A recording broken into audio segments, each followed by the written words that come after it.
이미 많이 쌀쌀해졌죠. 이 겨울 독감에 대비하려면 맞으셔야 할 분들은 얼른 백신 주사를 맞아야 하는데요. 이 백신 접종 후 사망 사례 소식이 이어지자 주사 맞으러 병원으로 몰렸던 시민들의 발길이 끊겼습니다. 이 배우미 기자가 맞기도 안 맞기도 불안한 시민들을 만나봤습니다. 백신 접종 다음 날 숨진 대전 80대 남성. 남성이 맞은 백신은 앞서 백색 입자가 검출돼 문제가 됐던 한국 백신이 만든 제품입니다. 병원은 백신 접종을 전면 중단했습니다. 어제 이후로 한국학교 이후로는 아예 안 했어요. 나머지 백신은 이제 수거해가서 검사를 한국학교 했어요. 독감 백신을 맞은 뒤 숨지는 사례가 잇따르자 주민들은 불안감을 감추지 못합니다. 앞서 상온 노출이나 백색 입자 논란까지 겹치면서 백신 안전성에 대한 우려가 커지고 있습니다. 언제 맞으셨어요? 어제요. 걱정이 되지. 맞고 나도 걱정이 되네요. 아직 대규모 접종 예약 취소 같은 혼란은 없지만 백신의 안전성을 묻는 문의가 잇따르고 있습니다. 문의는 하고 계세요. 괜찮은 건지, 접종하시는 분들이 맞아도 괜찮나 이렇게는 물어보세요. 접종을 미루는 사람도 있습니다. 진짜 겁나 맞겠나 애들 아빠는 맞을 때가 됐는데 내가 그냥 가만히 조금 참아보고 기다려보라 했어요. 겁나가고 불안해갖고. 지금 보려고 했어요. 좀 늦게 맞으려고요. 다른 가족들은 맞으셨어요? 안 맞았어요. 보건당국은 독감 백신과 사망 간의 인과관계가 확실하지 않다는 입장이지만 과연 백신을 맞아야 할지 말아야 할지 고민이 깊어지고 있습니다. 우양에는 맞아야 안 되겠나. 불안하더만도. 맞아도 불안하고 안 맞아도 불안하고. 채널A 뉴스 배유미입니다. 보건당국은 오늘 예정이 없던 긴급 브리핑을 열었습니다. 아직까진 백신의 문제는 없다며 접종을 계속하겠다고 밝혔습니다. 정부 발표 내용 김단비 기자 보도 보시고 궁금증을 본격적으로 풀어보겠습니다. 질병관리청은 독감 백신 접종 후 숨진 6건의 사례를 1차 분석한 결과 백신과의 직접적인 연관성은 확인되지 않았다고 잠정 결론 내렸습니다. 특정 백신에서 중증 이상 반응 사례가 높게 나타나지 않은 점 등을 고려할 때는 전체 예방접종 사업을 중단할 만한 상황은 아니라고 판단하셨습니다. 동일한 제조번호의 백신을 맞은 다른 사람에게서 중증 이상 반응이 없었고 대부분 고령자이지만 숨진 사람들이 맞은 백신 종류가 서로 달라 공통점이 없다는 것도 근거로 들었습니다.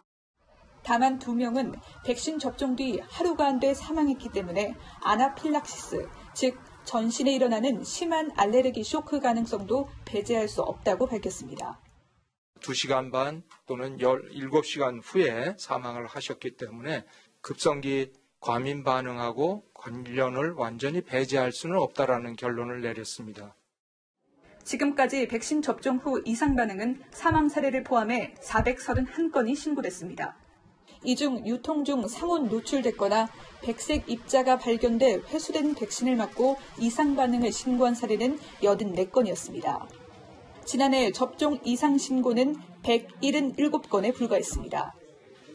보건당국은 백신 유통사고와 제조사고로 인한 안전성 우려로 예년보다 이상 신고가 증가한 것으로 분석했습니다.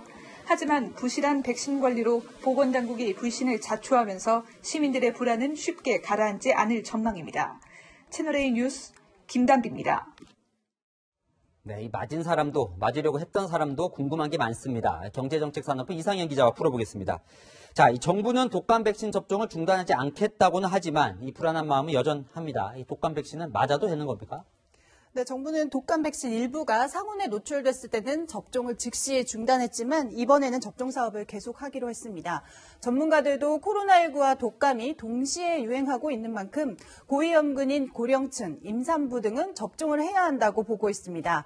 신경질환과 면역질환 등 각 분야 교수들이 사망자들과 백신과의 연관성 등을 조사한 결과 독성 물질이 포함됐다는가 하는 백신 자체의 문제는 없다고 결론을 내렸습니다. 그래도 불안감이 쉽게 가시지 않는 이유가요. 이 과거에 독감 백신 부작용으로 인정된 사례가 분명히 있어요. 네, 아나필락시스라는 급성 알러지 반응과 신경계 반응인 길랭바레 증후군이 있는데요. 아나필락시스는 접종 뒤 30분 안에 심하게는 호흡 곤란과 같은 중증 쇼크로 이어집니다. 길랭바레 증후군은 첫 증상이 발견되기까지 2주 이상이 걸리는데요. 손발의 끝이 저리면서 전신 마비 증상이 오게 됩니다.